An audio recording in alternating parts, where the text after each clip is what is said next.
Assalamualaikum warahmatullahi wabarakatuh.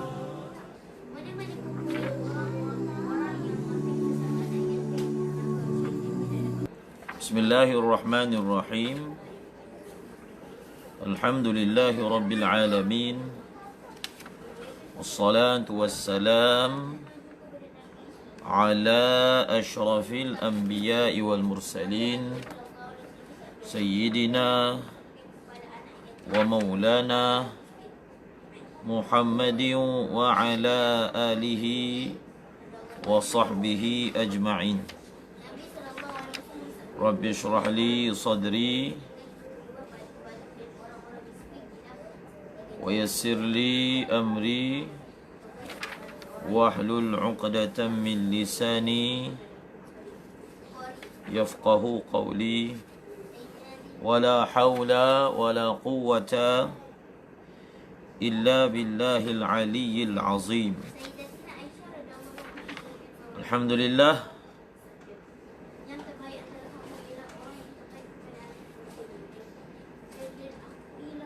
Kita bersyukur kepada Allah Subhanahu wa taala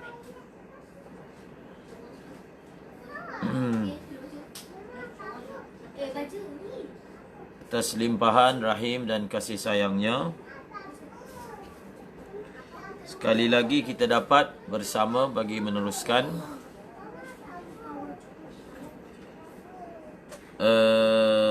pengajian daripada kitab Fathul Mu'in, bab zakat daripada bahagian zakat fitrah. Daripada bahagian zakat fitrah.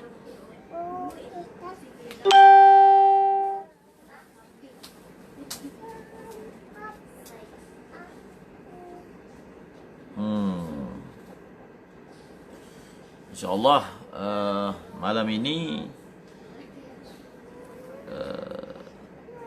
kita memulakan dengan ibarat watajibul fitratu ala man marrah. Mula daripada ibarat tersebut, watajibul fitratu ala man marrah amman dhukira.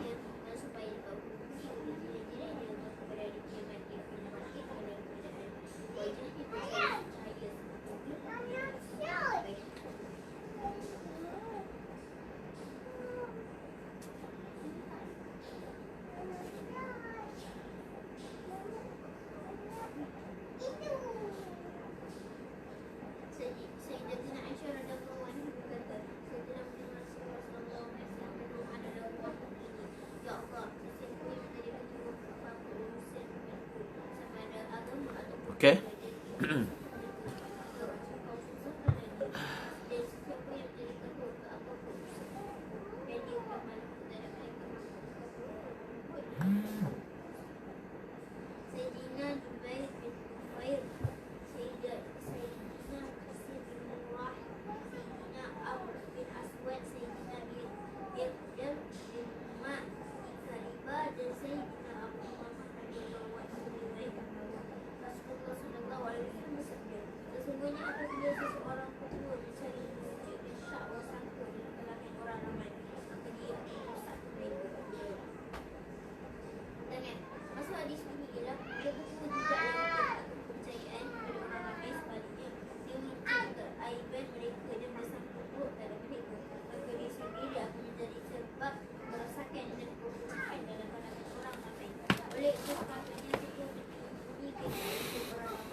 Bismillahirrahmanirrahim.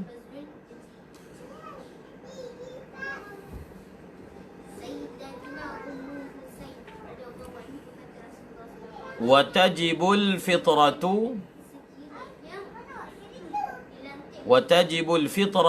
ala man marra amman dhukira. Dan wajib zakat fitrah. Wajib zakat fitrah terhadap orang yang telah lalu. Orang yang telah lalu maksudnya yang telah dinyatakan sebutannya. Maksud adalah orang yang merdeka, seperti mana yang dinyatakan dalam i'anah. Wa tajibul fitratu ala man marra tu maksudnya alal hur, amman dzukira, daripada pihak orang yang telah disebutkan. Daripada pihak orang yang telah disebutkan. Ini kalau kita boleh senaraikan, kita boleh anggap ia merupakan syarat tambahan bagi kewajipan zakat fitrah. Daripada kewajipan zakat fitrah yang telah disebutkan sebelum ini, syarat yang pertama orang yang merdeka. Syarat yang pertama orang yang merdeka. Ada syarat lagi. Ada syarat lagi untuk wajibnya zakat fitrah. Jadi untuk wajibnya zakat fitrah sebenarnya sama seperti wajibnya zakat harta, zakat emas dan perak, zakat wang, iaitu zakat wajib ke atas orang yang kaya. Zakat wajib ke atas orang yang kaya, ghani. Zakat tidak wajib ke atas orang yang fakir. Jadi perkataan ghani dan perkataan fakir, walaupun perkataan yang sama, apabila dia berada di bab yang tertentu, maknanya berbeza. Okey? Ada istilah yang dipanggil ghaniyul fitrah. Apa dia? Dipanggil apa? Ghaniyul fitrah. Maknanya orang ini dikira kaya dalam bab zakat fitrah. Ghaniyul fitrah tidak lazim daripadanya dia ghani dalam bab zakatul mal. Tidak lazim. Sebab itu kalau kita belajar misalnya dalam matan ghayah wa taqrib, ada senarai orang yang tak boleh terima zakat. InsyaAllah kalau ada kesempatan kita akan baca asnaf yang boleh terima zakat dan asnaf yang tidak boleh terima zakat. Antara senarai tersebut adalah orang kaya, orang yang berharta. Orang yang berharta. Walaupun di sana dia guna perkataan kaya, di sini pun kaya, tapi ada beza ghani dalam bab zakat fitrah dengan ghani dalam bab zakatul mal. Sebab itu orang yang dia ghani dalam bab zakat fitrah tidak lazim bahawasanya dia ghani dalam bab zakat harta.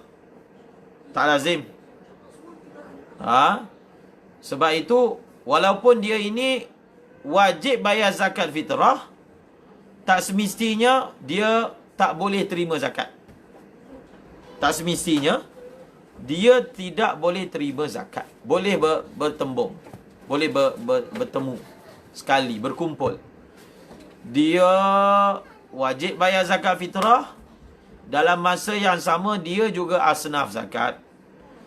Dan masalah ini mudah saja untuk kita selesaikan.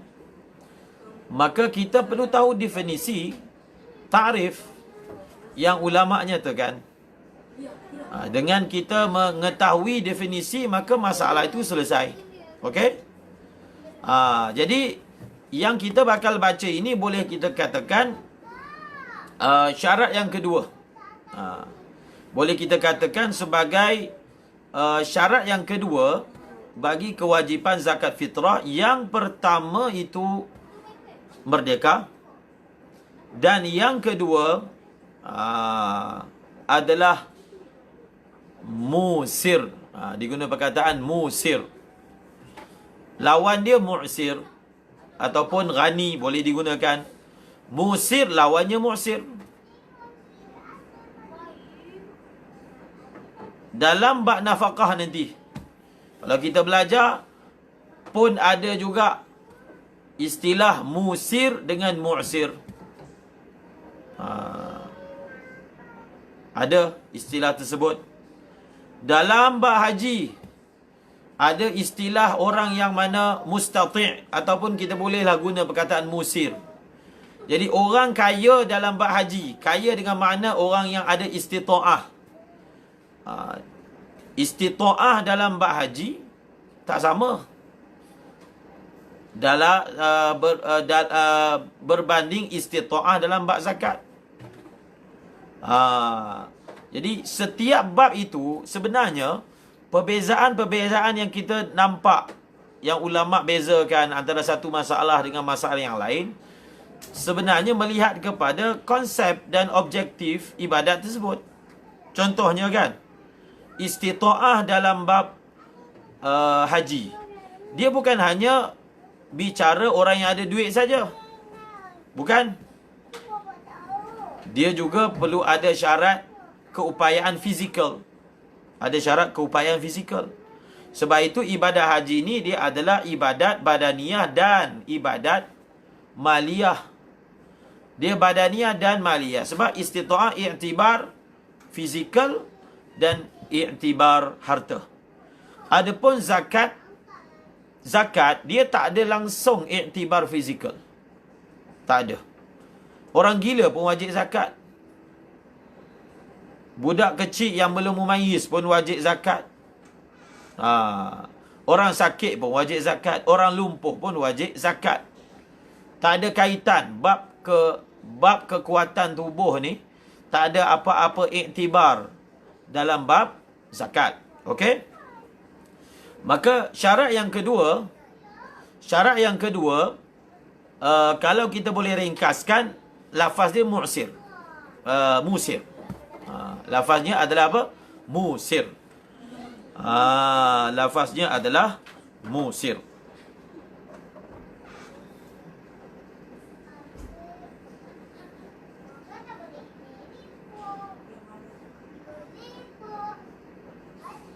Okey. Tengok syarat dia. In fadala an quti.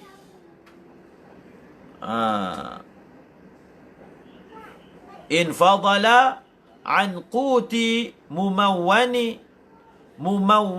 lahu talzamuhu mu'natuhu min nafsihi wa ghairihi. Min nafsihi wa ghairihi yawma 'idin wa lailatihi wa an malbasin wa maskanin wa khadimin yahtaju ilaihi ma huwa au mumawwanuhu. Okey, itu barat dia. Syarat orang yang dikatakan musir, senang. Syarat yang dikatakan senang ni dalam bab zakat fitrah, apa syarat dia? Tengok. Syarat dia in fadala. Fadala tu maksudnya zada, sekiranya lebih.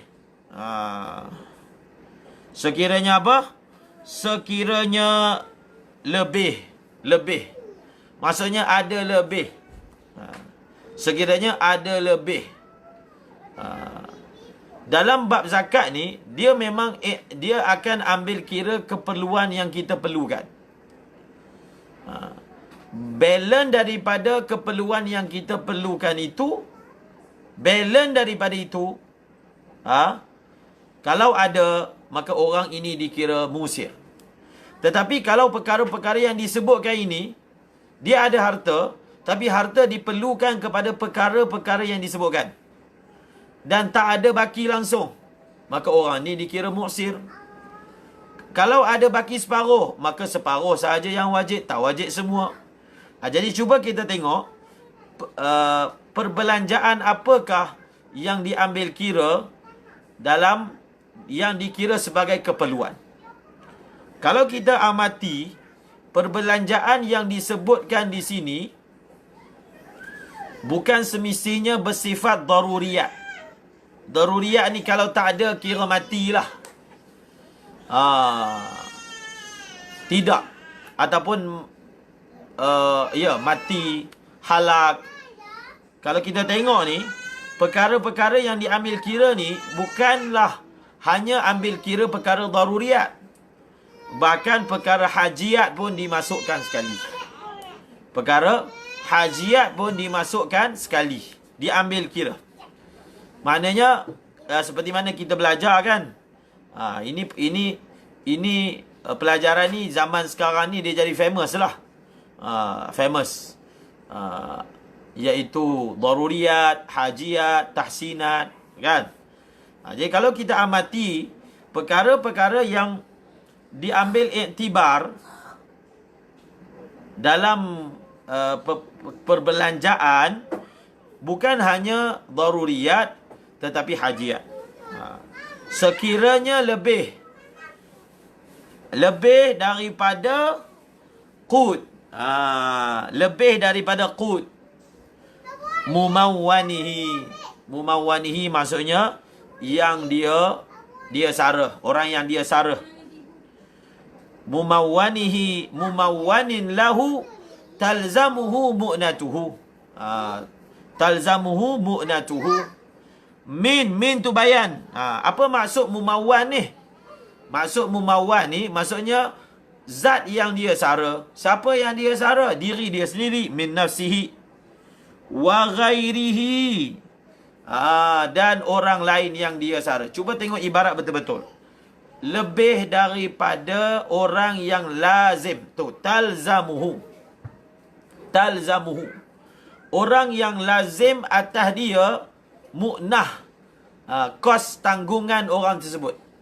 Perhatikan ibarat talzamuhu. Sebelum ini kita ada sebut kan, orang yang tak boleh terima zakat ini adalah orang yang makfiyun binafaqati ghairihi kan. Orang yang mana dicukupkan dengan nafkah yang diberi oleh orang lain. Ibarat yang lebih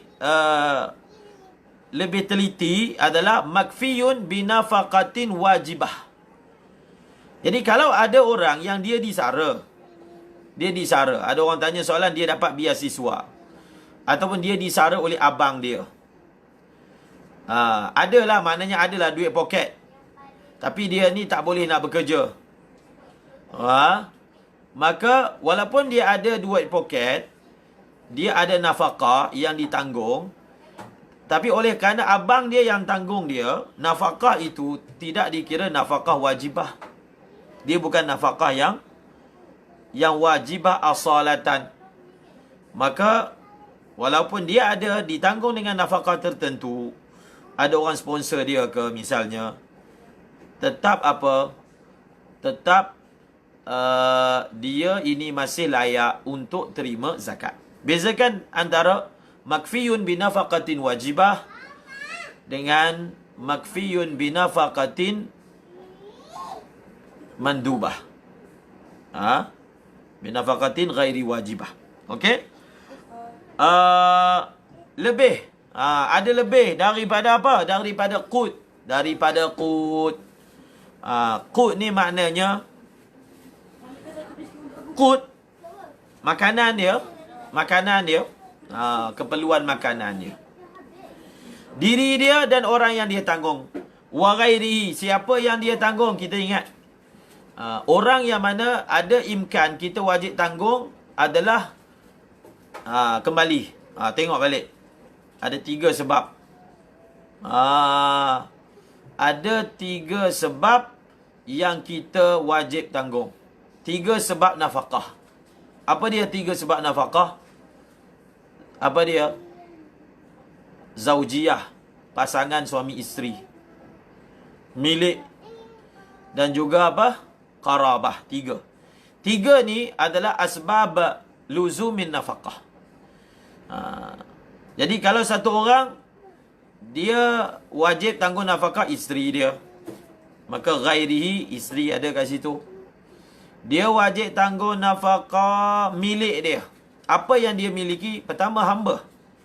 Pertama apa? Hamba. Yang kedua, ada kedua sebenarnya selain daripada hamba, bahimah. Bahimah, binatang yang dia tanggung. Binatang yang dia bela lah. Binatang yang dia bela. Okey? Dan yang ketiga, dengan sebab qarabah ini, kita wajib tanggung nafkah.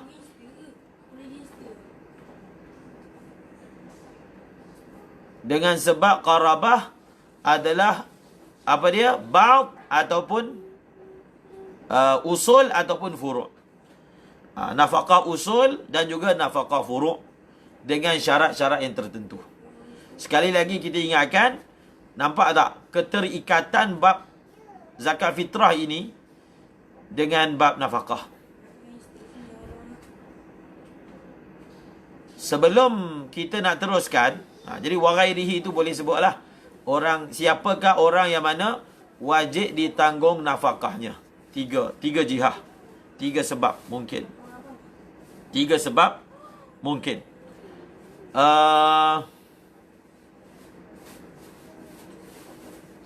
Kalau sebelum ini kita sebut anak yang dah besar.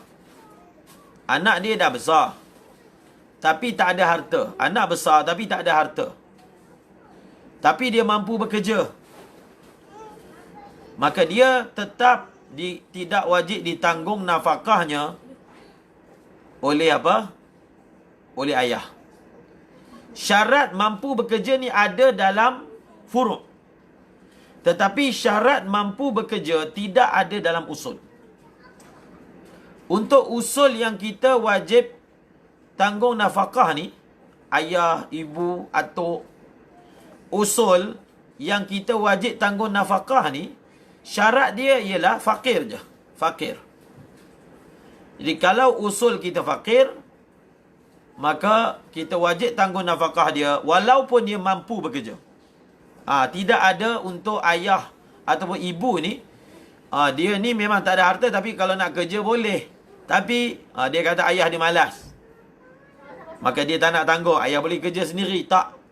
Bezakan antara kewajipan menanggung nafkah usul dengan kewajipan menanggung nafkah furu'.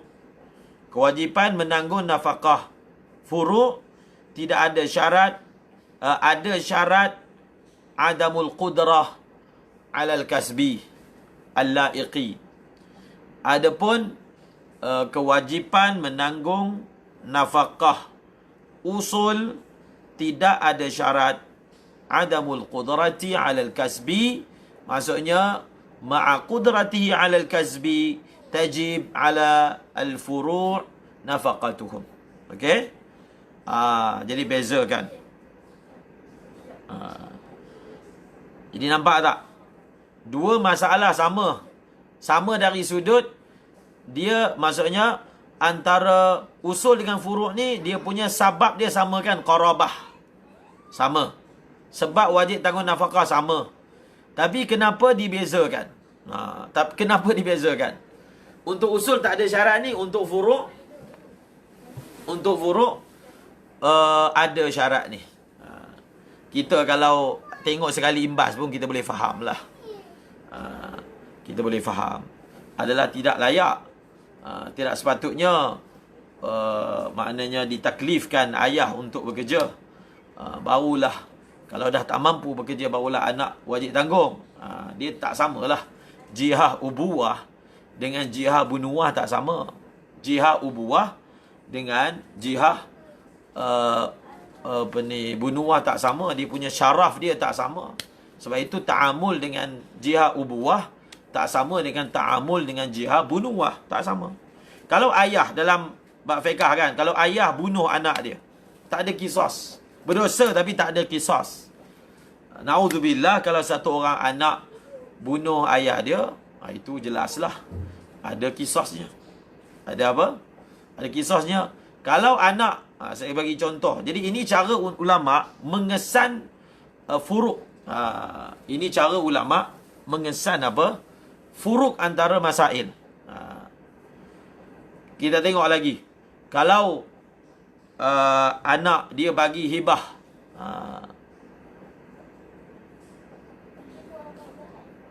anak kalau dia bagi hibah, tengok kalau anak dia bagi hibah kepada ayah dia, anak tak boleh ambil balik, tak boleh rujuk. Tetapi ayah kalau bagi kepada anak dia, furu', cucu dia, furu', Boleh furu', boleh rujuk. Nampak? Tak sama. Jadi di situ kita tahu dah. Dari situlah ulama mengesan dan mengeluarkan dhabit, mengeluarkan kaedah, membezakan hukum antara satu dengan yang lain. Okey? Fadalah ni yang kata dia ada lebih. Dia ada lebih daripada apa? Tak habis lagi tu sebut. Satu dia sebut qut. Satu disebut apa? Qut. Bukan qut je. Qut ni satu makanan asasi.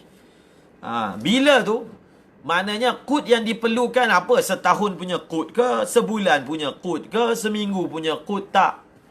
Qut yang mana? Maknanya duit yang dia ada ataupun beras yang dia ada nak guna untuk makan untuk berapa lama.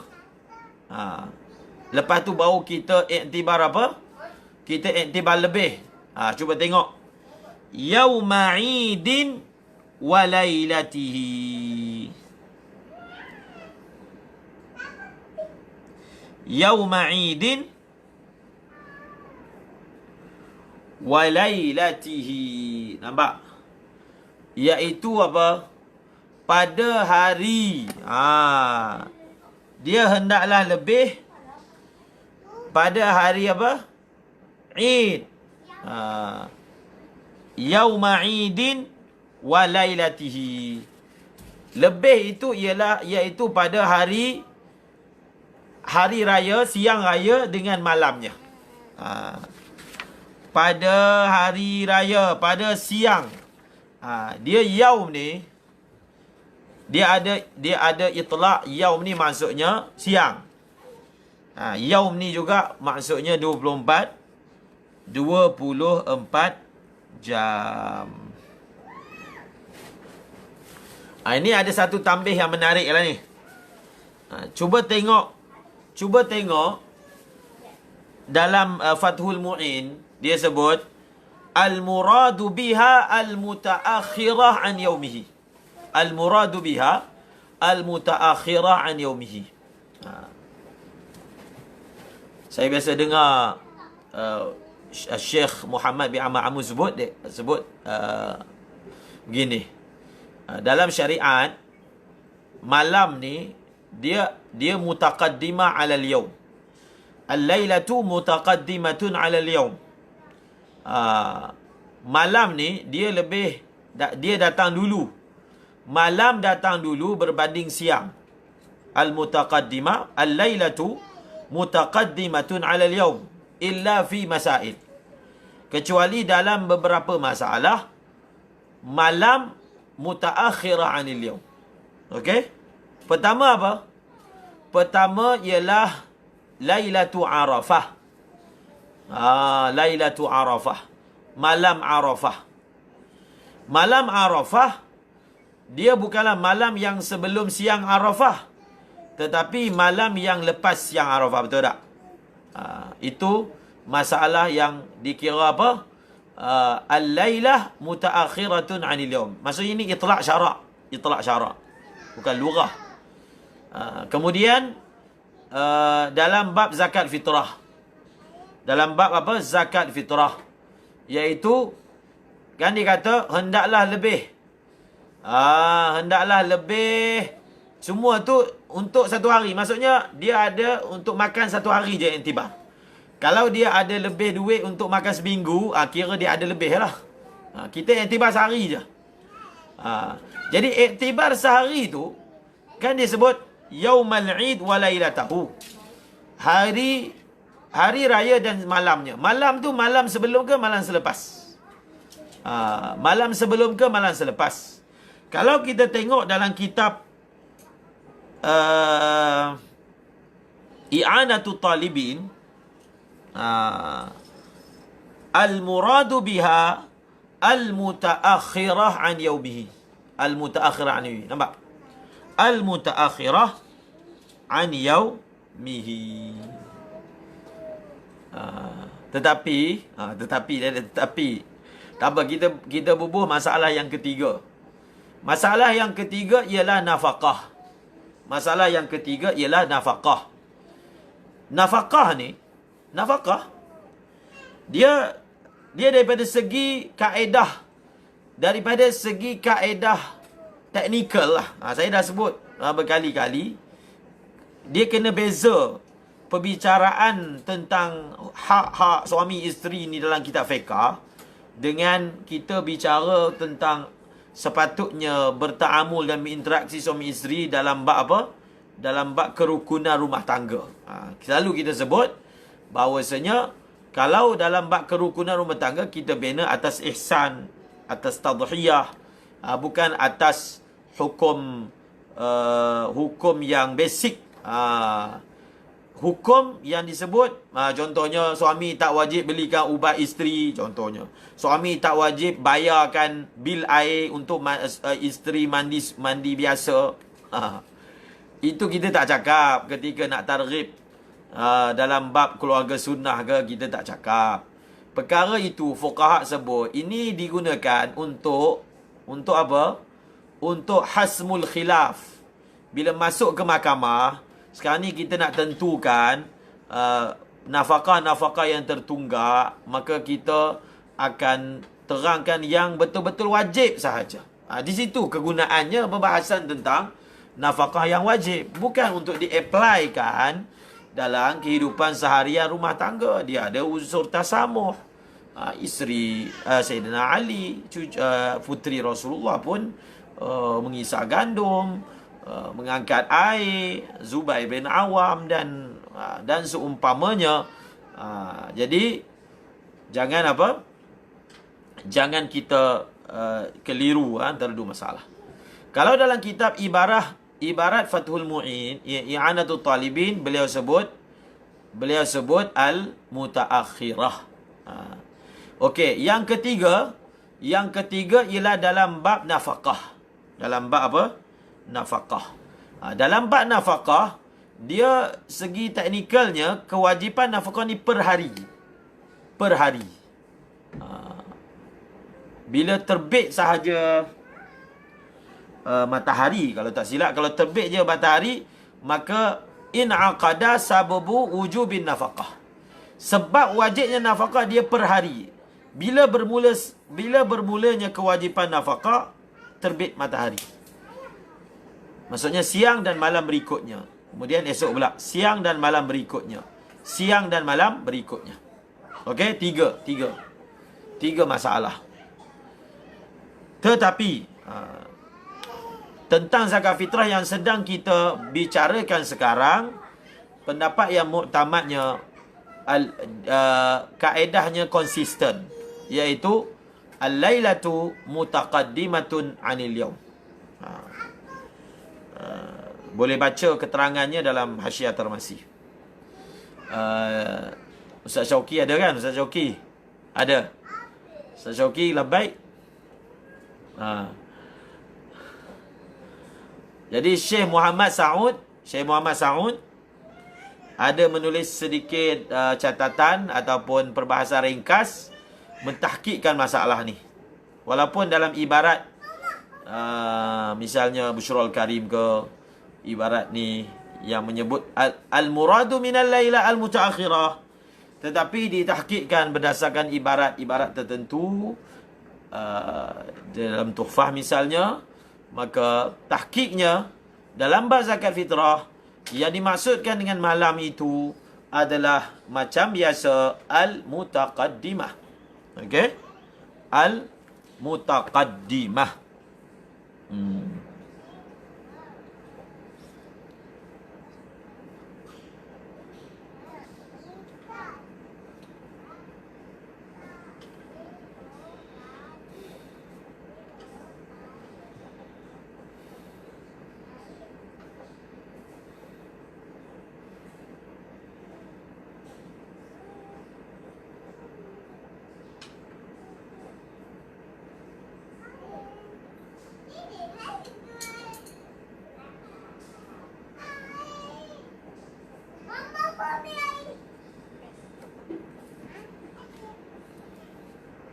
Okey, faham? Ustaz Syauqi, nanti kita share. Nanti kita akan share PDF tulisan ringkas, lebih kurang satu muka surat. Syekh Muhammad Saud ada tahqiqkan masalah ini. Tahqiqkan masalah ini bahawasanya al-mutaqaddimah adalah yang rajih. Okey? Al-mutaqaddimah adalah yang rajih. Dia adalah alasan dia. Dia ada alasan dia. Kalau kita tengok dalam Hasyiah Tarmasi, tengoklah Hasyiah Tarmasi, apakah wajah ditarjihkan bahawasanya yang dimaksudkan dengan malam adalah al-mutaqaddimah, bukan al-mutaakhirah. Yang mengatakan yang dimaksudkan dengan malam ini al-mutaakhirah, qiyas. Dia telah qiyaskan masalah zakat fitrah ini dengan masalah nafaqah.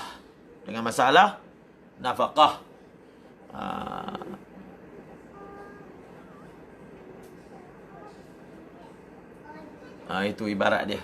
Itu Ustaz Syauqi ada share. Itulah ibarat dia. Dalam Bushrul Kari pun menyebut mutaakhirah kan. Okey. Seterusnya. Wa an malbasin wa maskanin wa khadimin yahtaju ilaihima.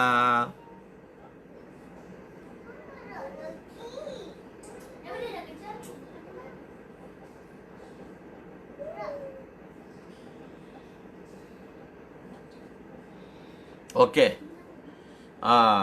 Wa'ani ataf tu hendaklah lebih daripada qut. Kalau qut tu, qut iktibarnya adalah sehari semalam. Wa'an malbasin wa maskanin wa khadimin yahtaju ilaihima. Huwa au mumawwanuhu.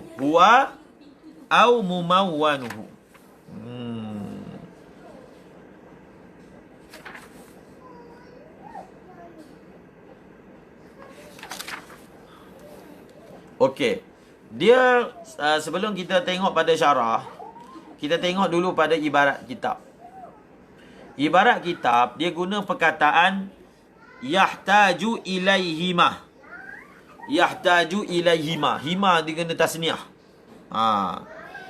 Jadi guna tasniah ini kalau ikut zahir kat sini kembali kepada malbas dan juga maskan. Malbas dan juga maskan.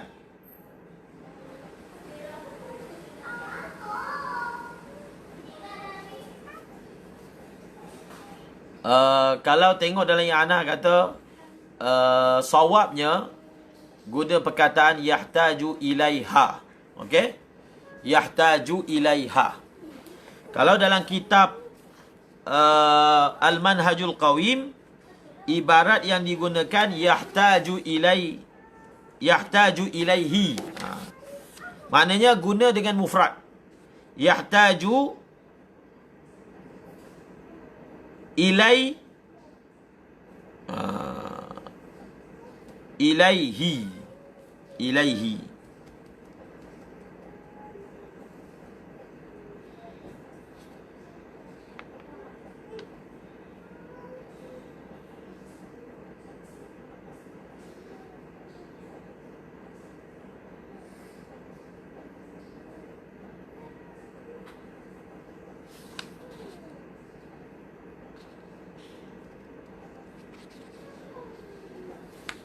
Tapi di sini mengatakan yahtaju ilaihima.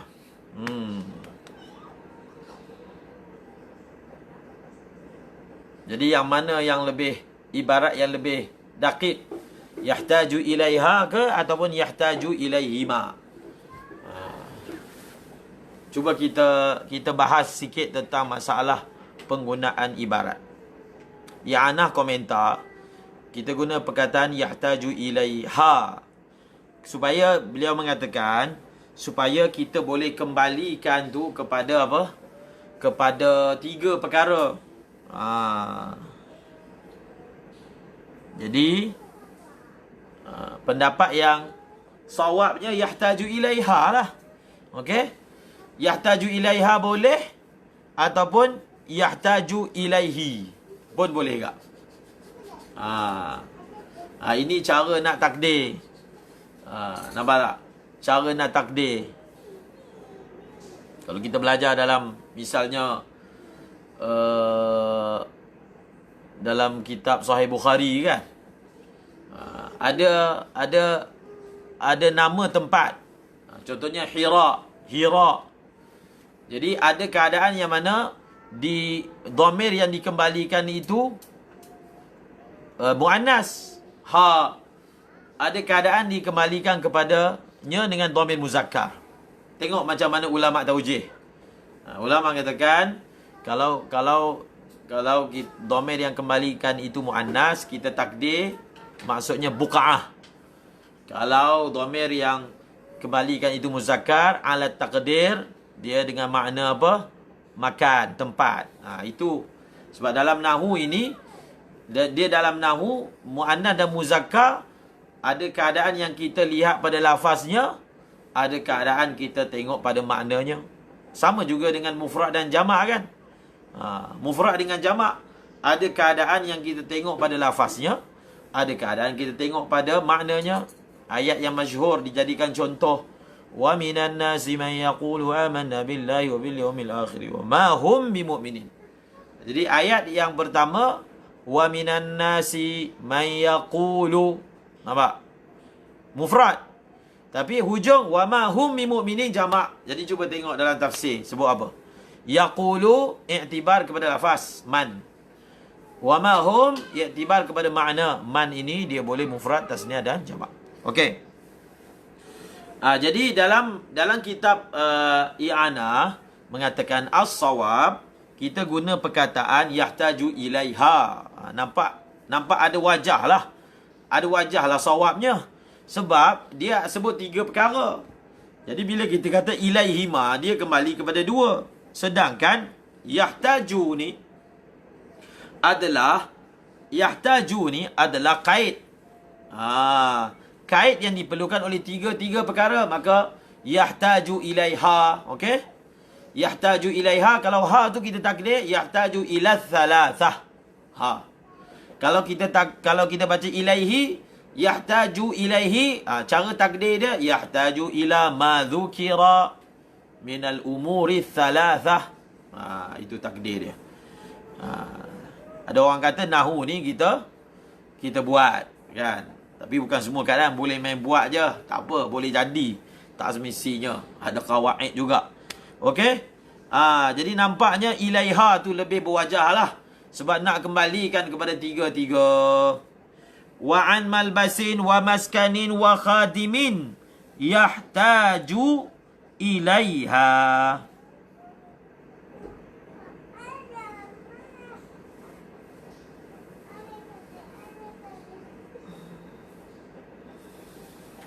Okey. Sekarang ni yaum wa lailah ni, yaumun wa lailah,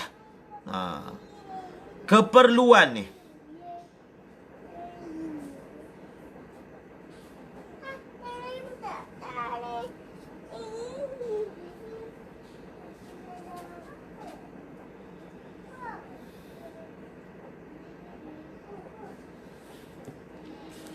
Dia keperluan ni, okey, keperluan.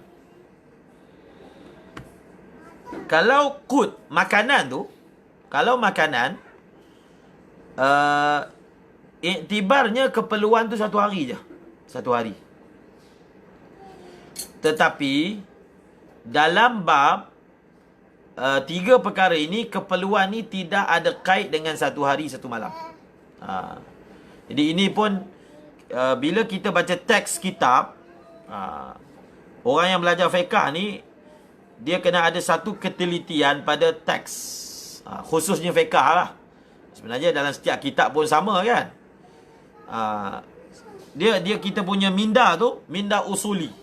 Kan usuli ataupun mujtahid, dia bila tengok ibarat hadis, bila tengok ibarat Al-Quran, dia akan ambil cakna tentang ibarat yang mutlak dengan ibarat yang muqayyad. Walaupun ini adalah bukan teks syariah lah, ini teks ulama je, tapi benda tu tetap ada iktibar. Kita selalu sebut mengaplikasikan usulul fiqh bukan hanya dalam nusus syari' Al-Quran dan hadis, tapi aplikasi itu juga pada nusus ulama, khususnya mujtahid. Okey? Khususnya pada nusus mujtahid. Itu kena ambil perhatian. Kalau kita baca dalam Muqaddimah Majmu', ini pun satu nasihat lah. Baca dalam Al-Manhajus Sawi. Manhajus Sawi, sekali lagi nama ini diangkat sebab ada nasihat-nasihat yang bagus. Al-Habib Zain bin Ibrahim Sumair menyebut para masyayikh, para leluhur menasihatkan untuk membaca beberapa muqaddimah. Pertama baca apa? Muqaddimah Ibni Khaldun, bagi kitab sejarah dia. Kemudian baca Muqaddimah Majmu'. Baca apa lagi? Muqaddimah Syarah Imam Nawawi bagi Sahih Muslim. Jadi muqaddimah ini, dia muqaddimah kitab, tapi dinasihatkan untuk dibaca. Muqaddimah Ibni Khaldun, Muqaddimah Imam Nawawi pada kitab Minhajnya, kitab Majmu', Syarah Muhadzab, dan juga Muqaddimah Al-Imam An-Nawawi dalam Syarah Sahih Muslim. Kita akan dapat banyak fawaid. Kalau dalam Syarah Sahih Muslim sudah tentu fawaid menyentuh bahagian hadis. Kalau Majmu', maka Muqaddimah itu berkaitan dengan apa? Berkaitan dengan fiqh, khususnya fiqh Syafi'i. Muqaddimah Ibn Khaldun sejarah tentang ilmu sosial, ilmu ijtimai. Okey. Jadi macam mana kita tengok dalam bab qut, dalam ibarat qut, dalam Fathul Mu'in digunakan qut lebih daripada qut yaumahu wa lailatahu, yaumal id wa lailatahu. Maknanya ada kait lebihan itu hendaklah untuk digunakan malam raya dan siangnya. Okey? Tapi untuk 3 perkara, malbas, maskan dan juga khadim. Malbas dan maskan dan khadim ini, dia punya kait yang disebutkan kat sini, yang diperlukan. Bas. Yang diperlukan. Itu je kait yang disebut dalam matan Fathul Mu'in. Maknanya yang diperlukan. Dia ada 5 rumah. Jadi adakah 5 rumah tu perlu? Jadi tak perlulah. Yang perlu saja.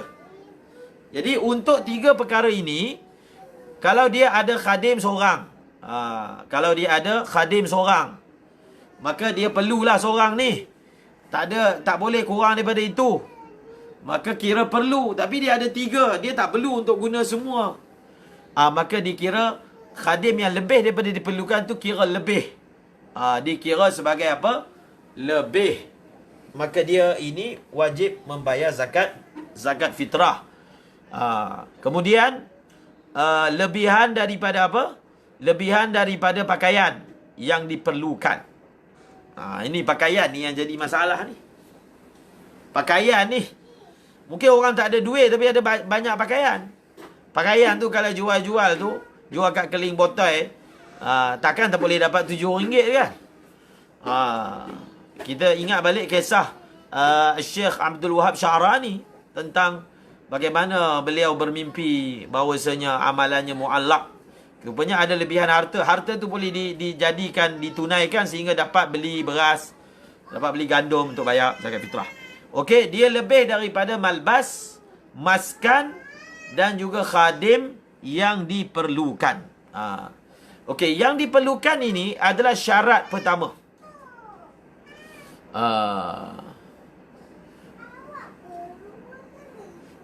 Muqaddimah Ibni Khaldun terbaik.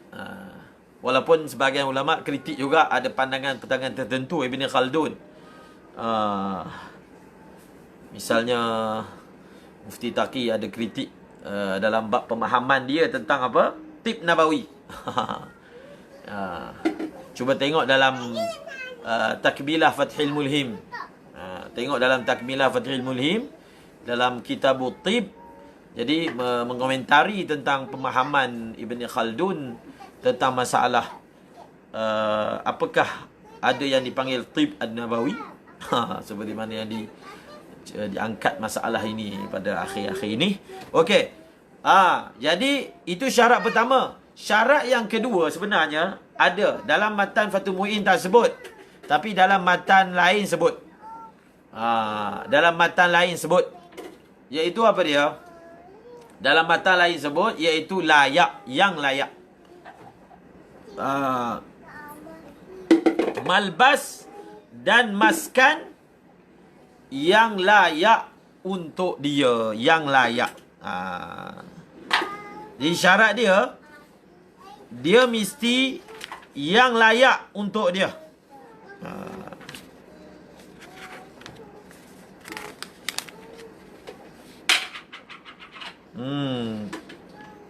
Contohnya dalam kitab Matan Muqaddimah Hadramiyah, wa an dasti thawbin yaliqu bihi,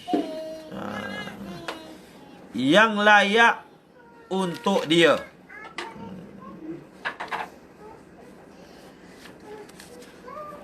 Kalau maskan pun dengan khadim pun syaratnya yang layak. Jadi kena tambahlah syarat tu ada kat i'anah. Dia syarat dia mesti yang layak.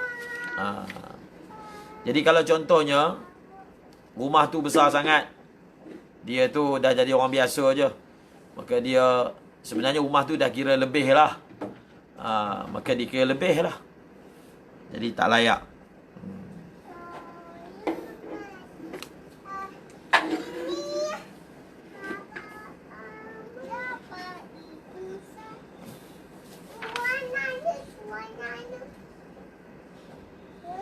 Okey, seterusnya.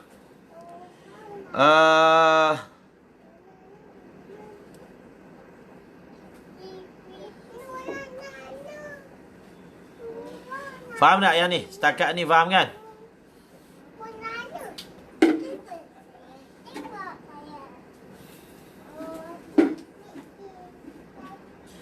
Saya nak baca sikit. Saya nak baca sikit tentang masalah tadi tu. Saya baca sikit sekali lalu daripada kitab Al-Manhajul Qawim. Dia kata, hendaklah lebih an dasti thawbin lahu aw limumawwanihi yaliqu bihi. Ini saya baca daripada kitab Al-Manhajul Qawim. Hendaklah dia ada duit lebih daripada sud pakaian yang dia perlu dan orang tanggungan yang dia tanggung, yang layak. Bikulli minhumah. Apa maksud yang layak? Apa maksud yang layak? Mansiban wa muru'atan wa qadran wa naw'an zamanan wa makanan kama huwa adh-dhahir. Kama huwa adh-dhahir. Nampak tak? Jadi dia apa maksud yang layak? Dia dalam syariat ni ada keadaan yang mana syariat tetap iktibar layak. Maknanya syariat tak taklifkan sehingga paling boleh buat, paling maksimal boleh buat atas nama manusia. Tak.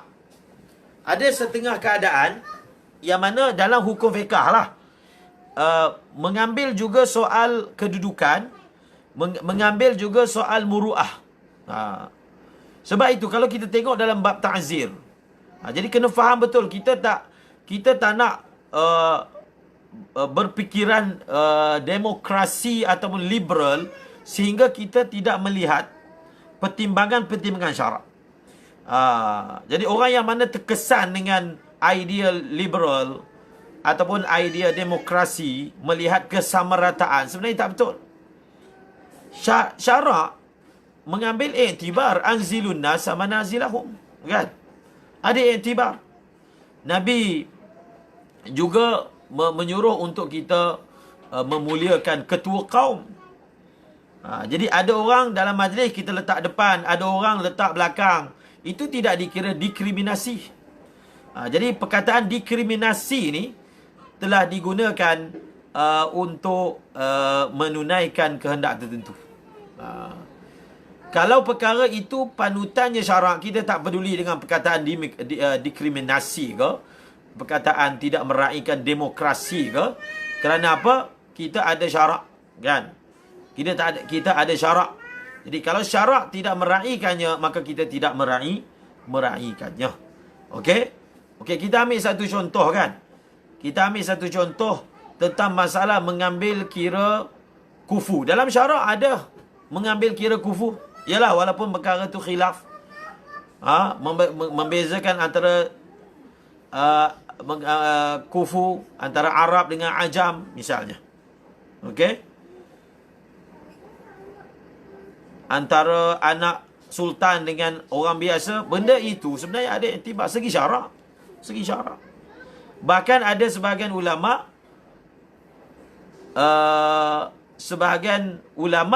memfatwa, kalau ditarik sebahagian ulama memfatwakan tidak sah syarifah kalau dia kahwin dengan bukan syarif. Macam mana Farizul? Ada sebahagian fatwa mengatakan tidak sah. Sebahagian fatwa bahawasanya tidak sah syarifah dia kahwin dengan yang bukan sayyid. Jadi ini masalah pemahaman. Jadi dalam iktibar syarak ni dia tak samakan hukum. Dia tidak samakan hukum. Macam contoh pekerjaan, kan? Kita ingat tak? Tanggungan nafkah, kan? Satu orang, anak tu, dia belum ada tanggungan nafkah. Dia ni boleh kerja, tapi belum dapat pekerjaan yang layak.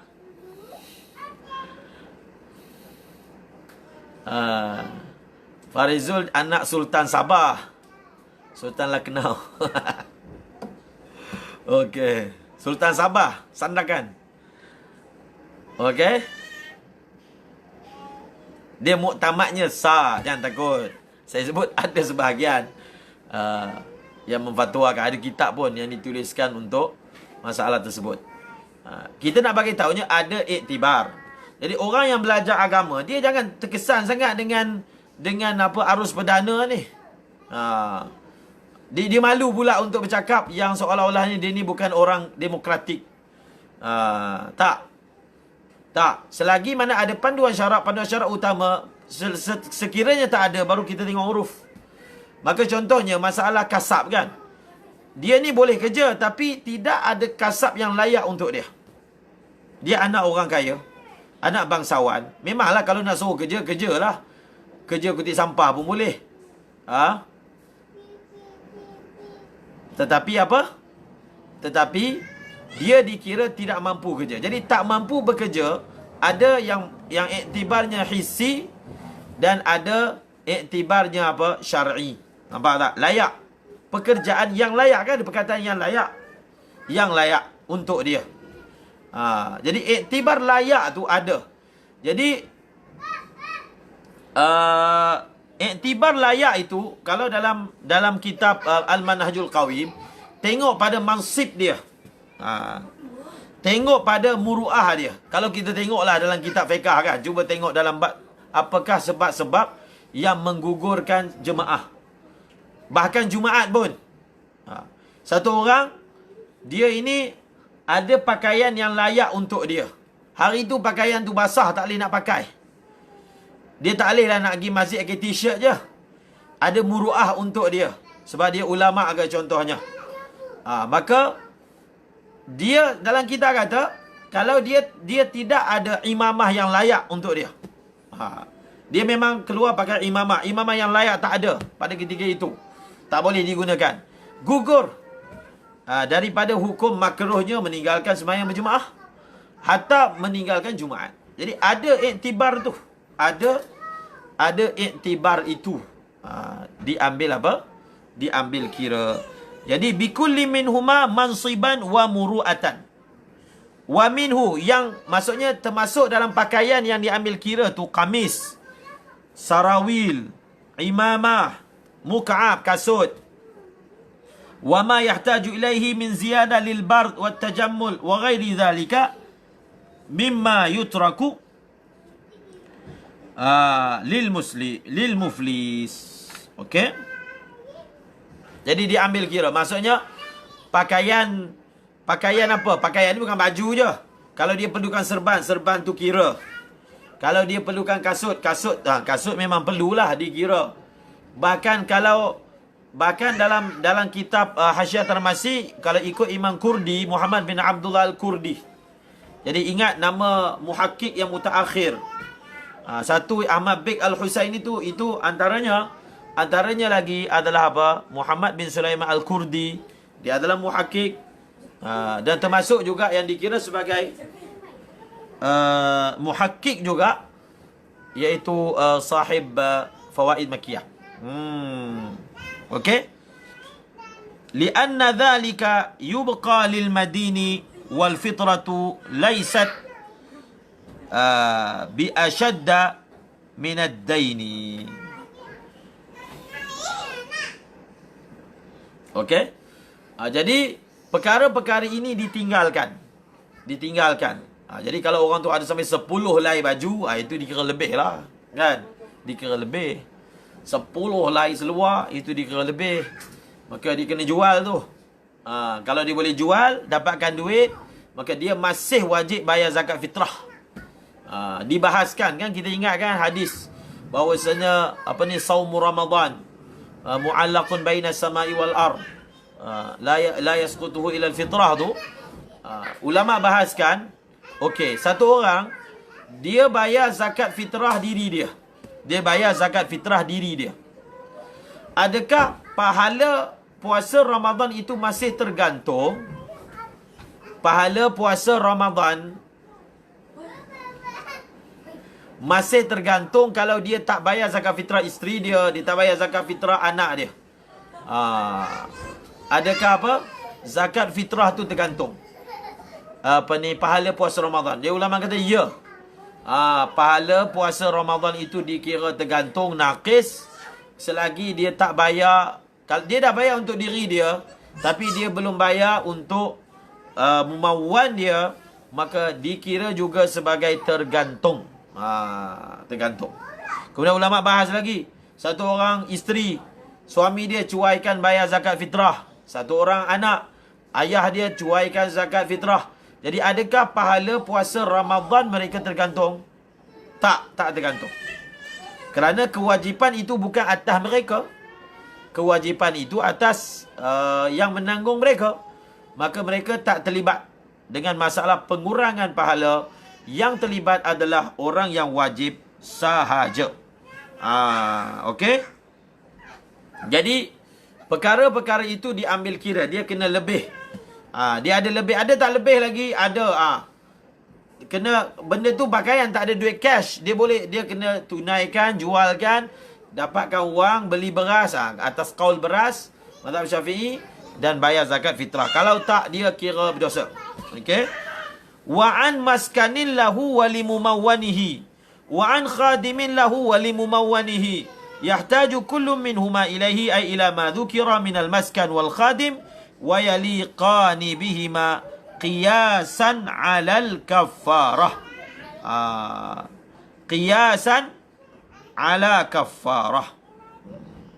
Bijami' anna kullan mutahhirun li mukhriji fa huwa ta'lilun li ishtiratil fadli 'anil maskan wal khadim al-madhkuraini wa li'annahuma min al-hawaij al-muhimmah kath-thawb fa in kana nafisain yumkin ibdalahuma bilaiqaini wa yukhrij at-tafawut lazimu zalika wa in kana ma'lufaini wal haja lil maskan wadihatun.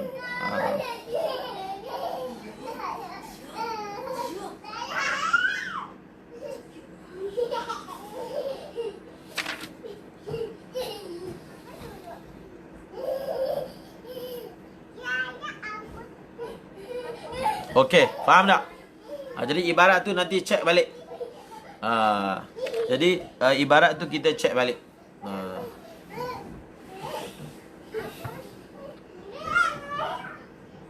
Kita sambung. Cuma perbahasan ni Dia lebih-lebih ni kalau orang Malaysia ni. Tak ada lebihan. Tak ada lebihan ni kira macam payah jugalah nak dapat. Dia tak ada RM7 pun tak ada. Payahlah juga nak berlaku. Okey. Kita tengok. Wa an dainin 'alal mu'tamad khilafan lil majmu' walau muajjalan wa in radiya sahibuhu bit ta'khir ma yukhrijuhu fiha wa hiya sa'un. Okey. Sekarang ni perbahasan seterusnya, dia kena lebih daripada hutang. Okey. Sebelum saya sebut tentang masalah hutang ni, hutang dalam bab zakat fitrah, hutang dalam bab zakat mal. Hutang dalam bab zakat mal, dia ada khilaf mazahib. Hanafi, Syafi'i. Mazhab Syafi'i pun ada khilaf. Kalau tak silap saya, qaul qadim dan qaul jadid. Ataupun Al-Azhar. Cuba cek balik. Minhaj. Jadi, dalam bab zakat biasa, dia punya khilaf gini. Berlaku pertembungan antara hukukullah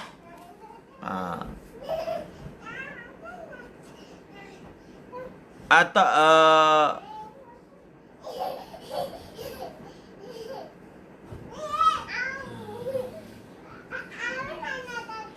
adakah maknanya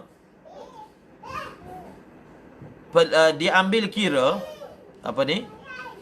Orang tu dia ada hutang. Dia ada hutang. Adakah adanya hutang? Soalan dia gini. Halid dainu yamna'u min wujubiz zakah. Ini perbahasan ni menarik ni. Perbahasan ni.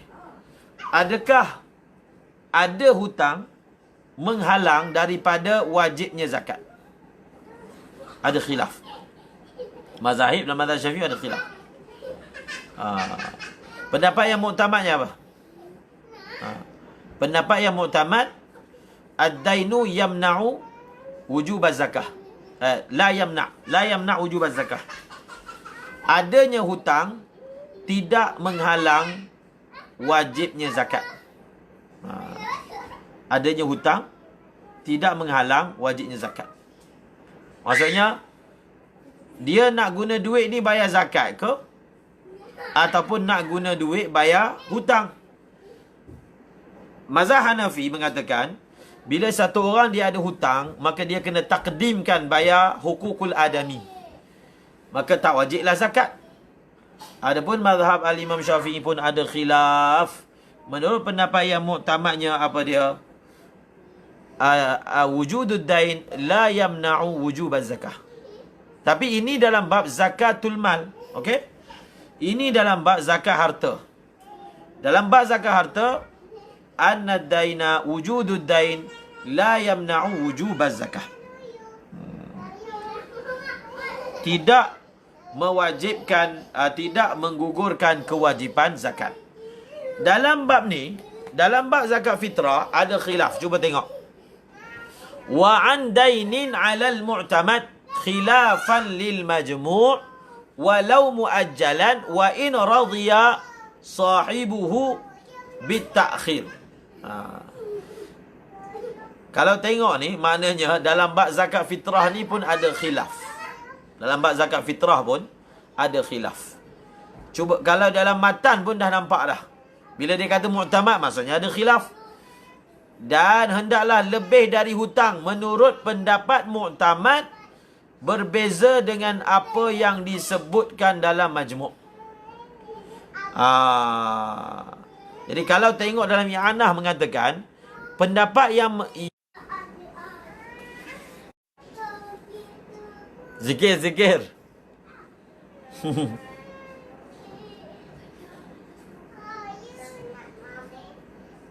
Okey, sekali lagi. Masuk.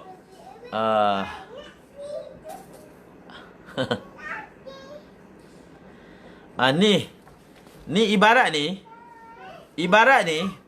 Dia jadi satu cabaran lah. Ingat tak?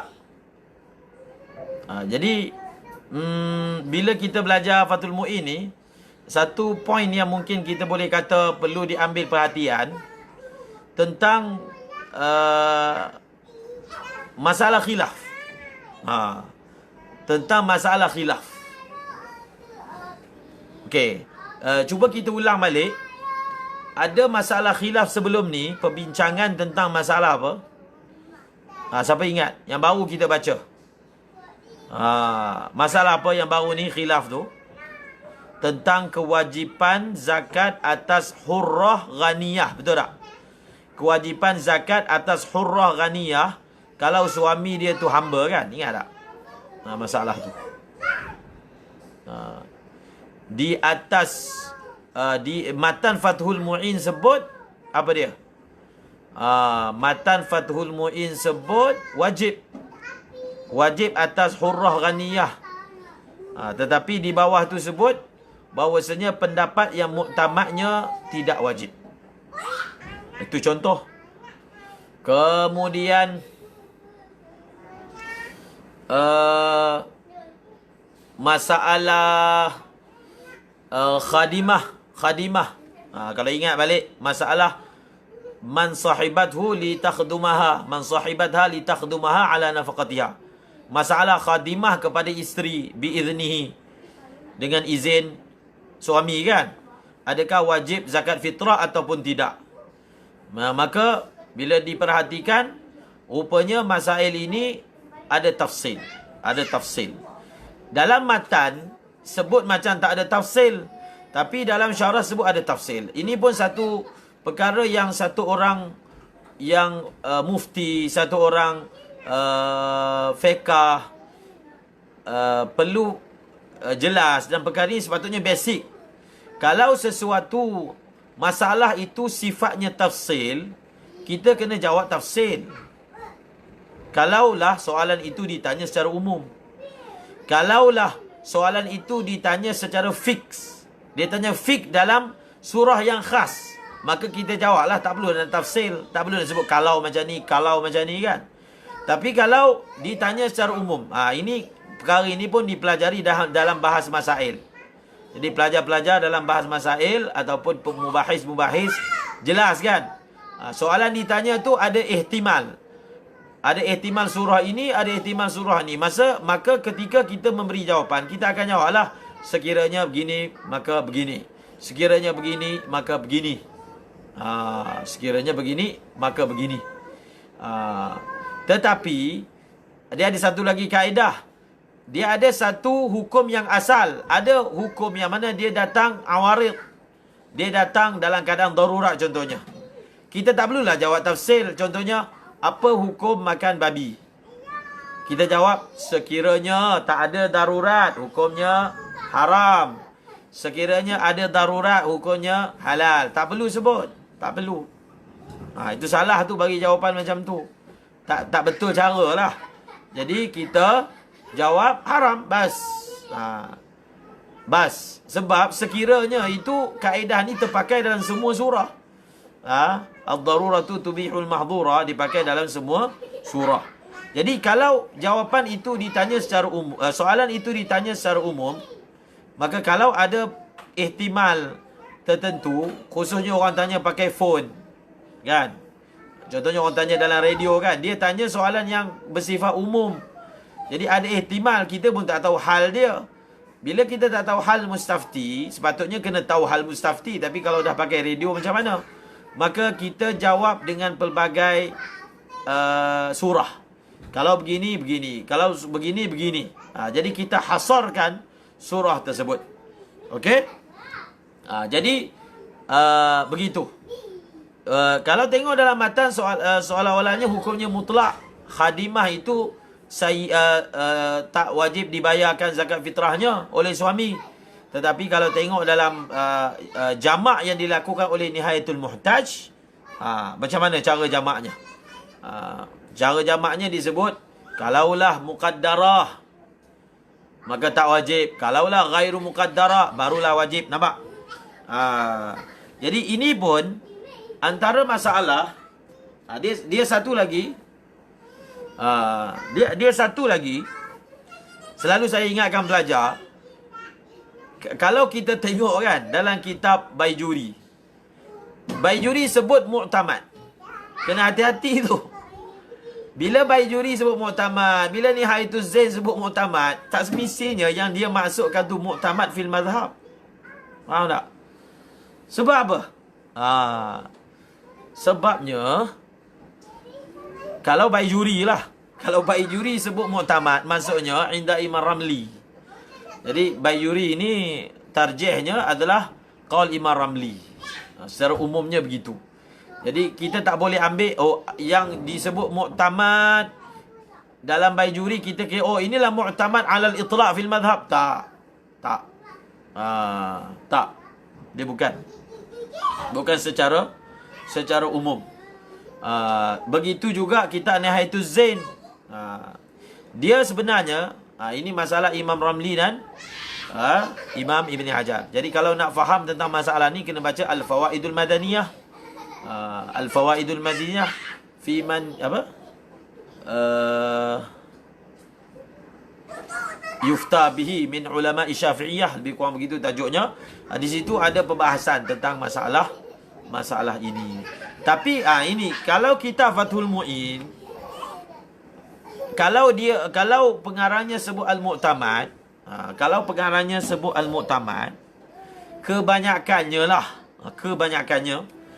mu'tamad itu maksudnya di sisi Imam Ibn Hajar. Tetapi nak jadikan kaedah kulli pun tidak, kan? Kena refer juga, tengok juga dalam syarah. Tapi kebanyakannya kita dapati begitu.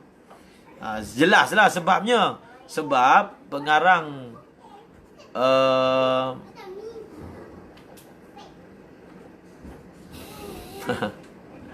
Nihayatuz Zain di Johor solat waktu iktidal lain dari orang. Okey? Jelas? Dia masalah yang Johor tu kita dah pernah jawab dah dulu. Dulu masa tu kita tahun 8. Tahun 8. Jadi dia datang adalah nak berdebat ke apa ke. Jadi kita dah tengok dah ibarat-ibarat yang dibawa tu tentang masalah adakah ketika iktidal tangan letak ke, itu semua memang dhaif lah. Pendapat tu dhaif. Okey? Ma'ruf masalah tu. Jadi kita dah tengok dah semua ibarat yang dibawa. Jadi kesimpulannya masalah iktidal adakah letak tangan ke tidak tu, kesimpulannya sama ada dia salah faham ibarat ataupun ibarat yang dipegang tu dhaif. Bas. Okey. Jadi pengarang Fathul Mu'in secara umumnya bila dikatakan mu'tamad, maka maksudnya inda syaikhihi Ibn Hajar Al-Haytami. Okey. Sekarang ni perbahasan dia tentang kewajipan zakat fitrah. Dia memang ada khilaf tu. Kalau di kalangan Albani kan, si Albani dengan Bin Baz kan ada kitab ditulis tentang tarjih ni antara baina Albani wa Bin Baz, pun ada khilaf juga. Okey. Dia tak mungkin Maliki Rizal. Kalau Maliki lagilah tak letak dekat dada. Dia tak mungkinlah Maliki masa Fatihah pun tak letak. Masa iktidal lagi tak letak. Okey?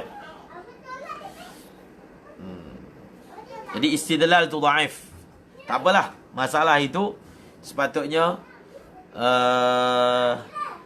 mereka tidak berpandangan seperti itulah.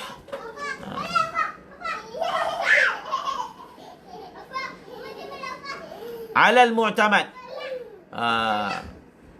Alal mu'tamad khilafan lil majmu'. Irsal. Dia panggil perkataannya irsal. Alal mu'tamad khilafan lil majmu' walau muajjalan. Walau muajjalan. Jadi dia rupanya ada khilaf. Tengok kalau yang Fathul Mu'in ni dia muafiq dengan Syekhul Islam Zakaria Al-Ansari dan Ibni Hajar Al-Haytami. Pendapat muqabil muafiq dengan Imam Ramli dan juga Khatib Asy-Syarbini. Iaitu Imam Ibni Hajar Al-Haytami mengatakan wujudud dain yamna'u wujuba zakatil fitrah. Imam Ramli dan Al-Khatib Asy-Syarbini mengatakan wujudud dain la yamna'u wujuba zakatil fitrah. Itu khulasahnya. Okey? Itu khulasahnya.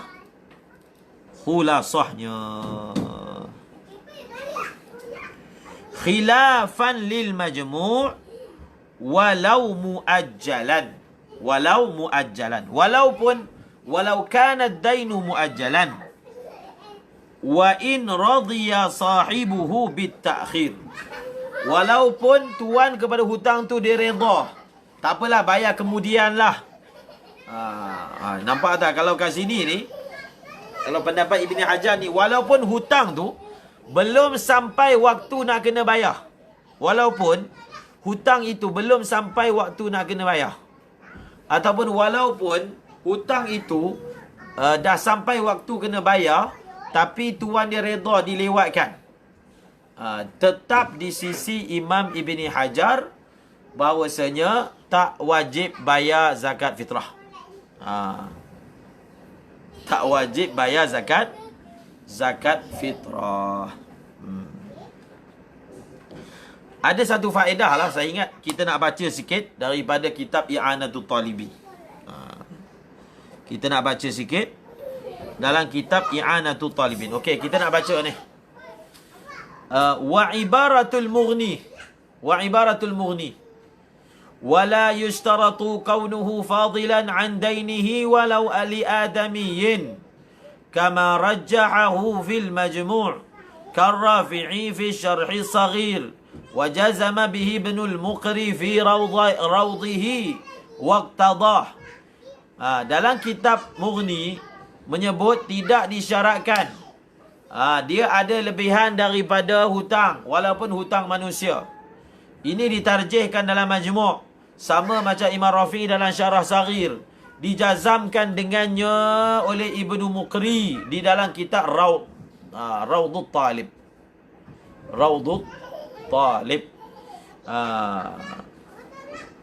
Kita tengok lagi.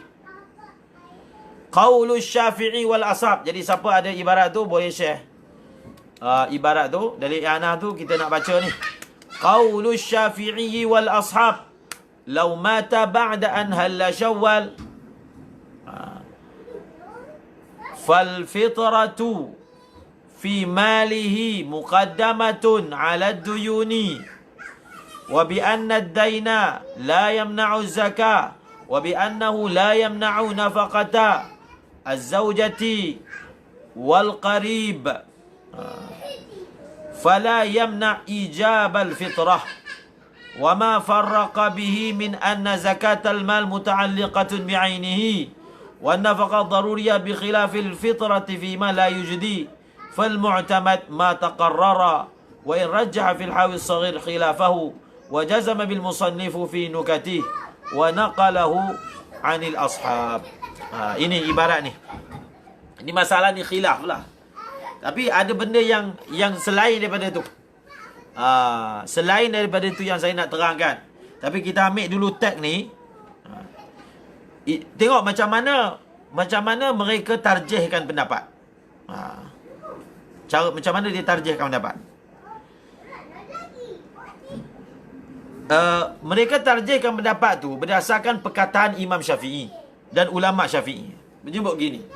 Kalau satu orang tu dia mati lepas dah terbit hilal Syawal, maka zakat fitrah pada hartanya didahulukan berbanding hutang. Jadi daripada ibarat ni kan, maksudnya cara tarjih tu, dia tidak direct perkataan Imam Syafi'i tentang masalah ni exactly. Tapi mereka dapat faham. Itu panggil faham. Kan disebut ni kan. Nassul mujtahid lil muqallid ka nassis syari'. Dia ada ibarat begitu. Jadi cuba tengok. Ini cara Mughni tarjih. Mughni tarjih gini. Memang secara qaulnya, maknanya secara nasnya exactly tentang ibarat ni, tentang masalah zakat fitrah tak ada. Tetapi perkataan Imam Syafi'i dalam bab lain. Zakat fitrah tapi dalam isu lain. Imam Syafi'i sebut gini. Kalau satu orang tu dia meninggal dunia lepas dah terbit Syawal, jadi harta pusaka dia kita kena keluarkan untuk settlekan zakat fitrah dulu, baru settlekan hutang. Nampak tak? Daripada ibarat tu mereka dapat faham zakat fitrah lebih utama daripada hutang. Zakat fitrah lebih utama daripada hutang. Maksudnya sekarang ni, ini kalau mati, maka kalau hidup pun sama. Kalau hidup pun sama. Bukan qaul mukharrash, bukan. Okey? Maka kalau hidup pun samalah. Kalau mati, zakat fitrah dikeluarkan dulu baru settlekan hutang. Maka samalah juga kalau hidup, zakat fitrah keluarkan dulu baru settlekan hutang. Nampak tak itu cara dia? Ni tengok ibarat dalam i'anah. I'anah pun nukil daripada Mughni.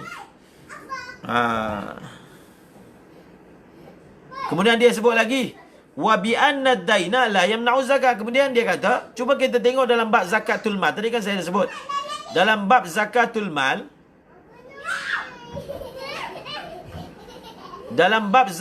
mal, kalau orang tu dia ada hutang, la yamna'u wujub zakat, betul tak? Maka samalah juga dalam bab zakat fitrah, tidak kewujudan hutang tidak menghalang daripada wajibnya zakat.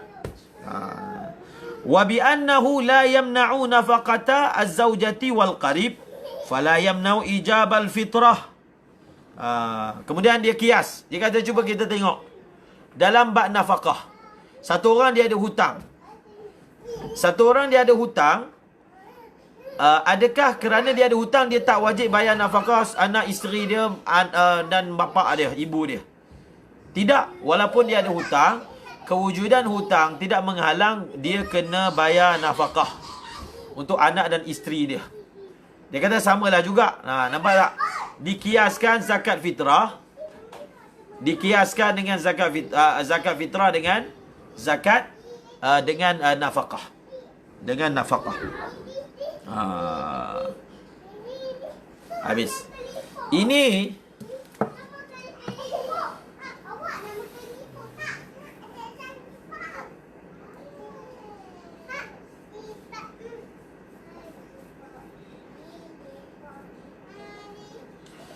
dia kalau kita perhatikan, dia punca khilaf Imam Ramli dan juga Imam Ibn Hajar ni. Dia banyak pada masail-masail yang tidak disorehkan oleh ashab ataupun imam. Benda yang tidak disorehkan oleh imam ditafriqkan oleh ashab. Tapi ada masalah yang kalau mutaakhiri ni dia bahas lagi dakik. Benda halus yang mana tak ada sebutan perbahasannya dalam kitab mutaqaddimin, tapi mereka membahaskan. Itu yang timbul tu. Itu yang timbul perbezaan antara Imam Ramli dan juga Imam Ibni Hajar. Imam Ramli dan Ibni Hajar kebanyakannya khilaf mereka ni adalah dalam apa? Dalam perkara-perkara yang mana tidak ada sebutannya, furuk-furuk yang dipecahkan lagi yang tak ada sebutannya pada sebelum ini. Okey.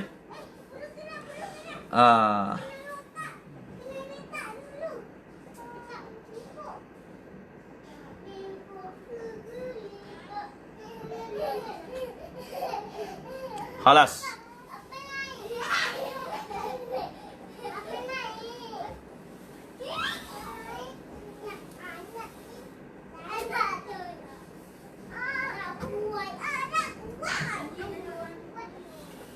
Seterusnya. Dah pukul berapa sekarang? Jam?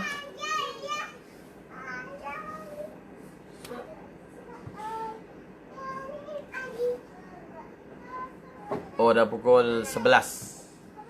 Dah pukul 11. Okey.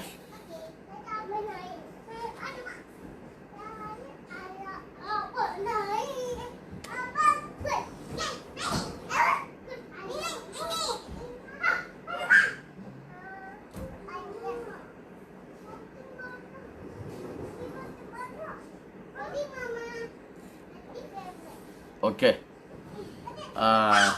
Jadi untuk malam ni cukuplah. Cukuplah. Apa yang pelajaran terakhir ni yang saya nak sebutkan tentang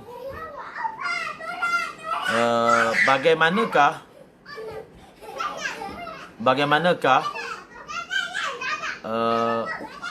ulama mentarjihkan khilaf yang berlaku antara aqwal imam. Contohnya Imam Nawawi. Bagaimanakah beliau mentarjihkan ataupun bagaimanakah kaedah mentarjihkan aqwal yang dalam satu masalah ada lebih daripada satu qaul daripada Imam Syafi'i. Kalau masalah itu qaul qadim dan qaul jadid, kita jelas cara tarjihnya. Tetapi ada masalah-masalah yang bukan bersifatnya begitu. Bukan ada, banyaklah. Maka Imam Nawawi dalam Muqaddimah Al-Majmu' ada menjelaskan, adalah satu bab, satu fasal menjelaskan perkara ni. Sekali lagi saya ulang perkataan, mereka mengaplikasikan usulul fiqh ketika dalam bab menjamakkan, dalam bab mentarjihkan, kan, yang diaplikasikan dalam nusus syari', mereka gunakan juga ketika memahami nususul imam. Contohnya, dalam setengah kitab ibarat Imam Syafi'i umum, setengah kitab khusus, maka diaplikasikan kaedah takhsisul am digunakan. Tetapi kaedah itu tetap dilihat kepada illah, dilihat kepada makna. Contohnya, dilihat juga antara dua qaul itu yang mana mutaqaddim, yang mana mutaakhir. Maka diambil qaul yang paling akhir contohnya. Dipakaikan juga dan perkara itu digunakan. Ialah kalau dalam istilah syarak dipanggil nasikh mansuh, kan. Digunakan, diaplikasikan ketika nak mentarjihkan. Sebab itu untuk orang nak tarjih ni dia ada ahlinya. Dia ada ahli tarjih. Dia ada ahli tarjih. Contohnya, kan. Contohnya. Okey. Mughni bersandarkan perkataan Imam Syafi'i tadi. Imam Syafi'i yang mengatakan kalaulah malam Syawal itu dia meninggal dunia, maka didahulukan pembayaran zakat fitrahnya berbanding hutang. Maka daripada situ dapat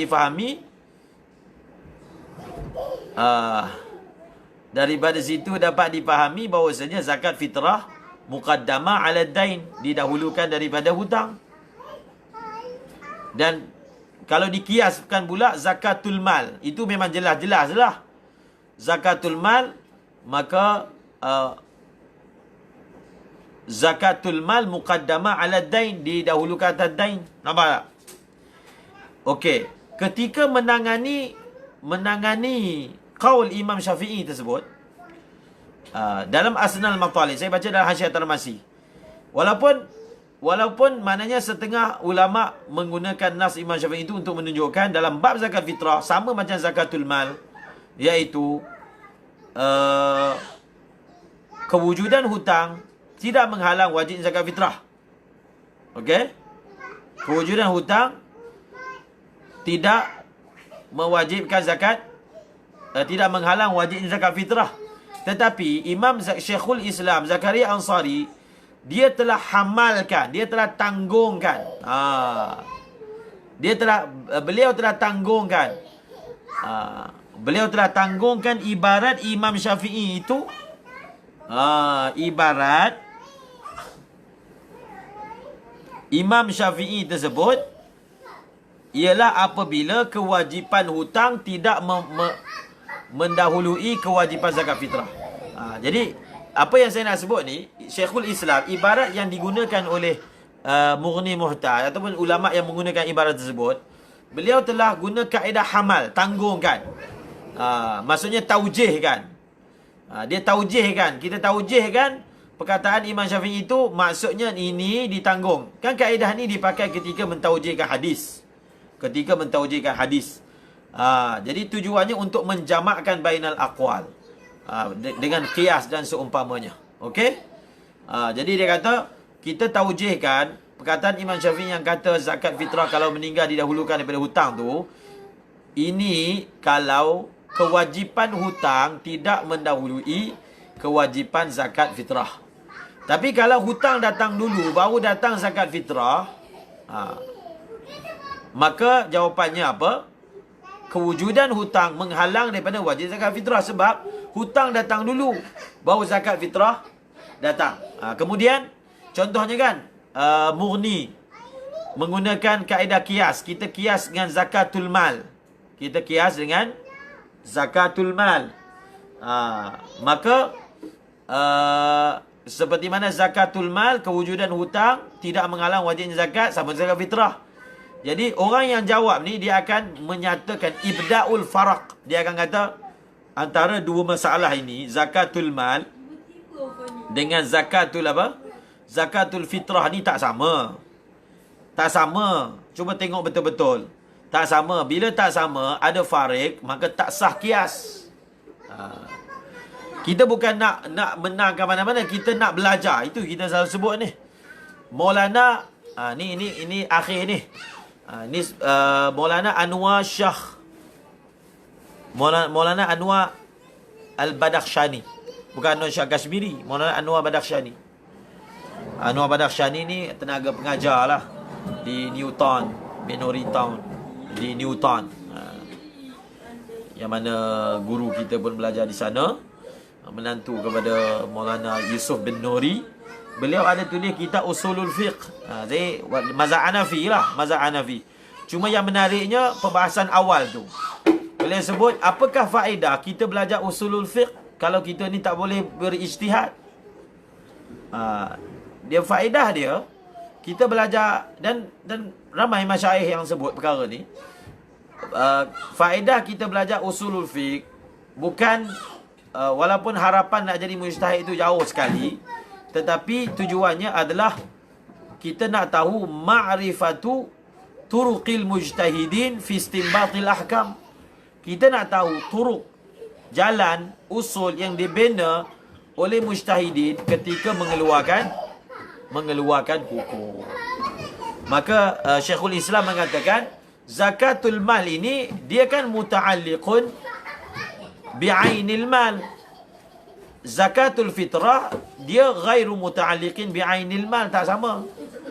Jadi oleh kerana zakat mal ni dia muta'alliq dengan ain, maka dia didahulukan berbanding hutang. Adapun zakatul fitrah dia muta'alliq bukan bi'ainil mal tapi bil badan. Maka pada ketika itu hutang didahulukan. Tak apalah itu khilaf antara kedua-duanya. Kalau satu orang itu dia, ulama kata bila berlaku khilaf, Ramli bin Hajar, kalau orang tu dia ahlu tarjih, dia tarjih lah. Kalau dia bukan ahlu tarjih, menurut pendapat yang mutamad, dia boleh pilih. Dia nak ambil Ramli pun boleh, nak ambil Ibn Hajar pun boleh. Wallahu a'lam bis-shawab wa ilaihil marji' wal ma'ab. InsyaAllah ada kesempatan kita sambung lagi perbahasan kita esok hari, insya-Allah. Mudah-mudahan esok hari kita boleh bersiaran daripada rumah. Boleh bersiaran daripada rumah. Dia sebabnya 6 orang daripada keluarga ni semua dah negatif. Semuanya 7 orang. 6 orang dah keluar keputusan swab dia negatif. Tinggal 1 orang lagi anak. Anak tak keluar lagi. Jadi bila anak pending tak keluar lagi, jadi semua tak boleh balik lah. Daripada 7, 6 dah keluar, 1 pending. Jadi bila pending, semua tak boleh balik lagi. Jadi mudah-mudahan esok boleh bersiap di rumah. Kalau ada rezeki. Tapi kalau kat sini ada rezeki, terpulang di mana rezeki ya Allah Ta'ala takdirkan. Wallahu a'lamu bis-shawab wa ilaihil marji'u wal ma'ab. Subhanallah. Subhanakallahumma wa bihamdika. Alhamdulillah alamin, wassalatu wassalamu ala asyrafil anbiya'i wal mursalin wa ala alihi wa sahbihi ajma'in. Allahumma 'allimna ma yanfa'una wanfa'na bima 'allamtana warzuqna 'ilman nafi'a. Allahumma ij'alna minal ladzina yanzuruna al-kitaba nazratan wahida wa yahfazuna ma fihi wa yafhamuna bihi wa ya'maluna bihi wa yuballighuna bihi. Allahumma inna nastawdi'uka ma 'allamtana fardudhu ilayna 'inda hajatina wa la tunsinahu ya rabbal alamin.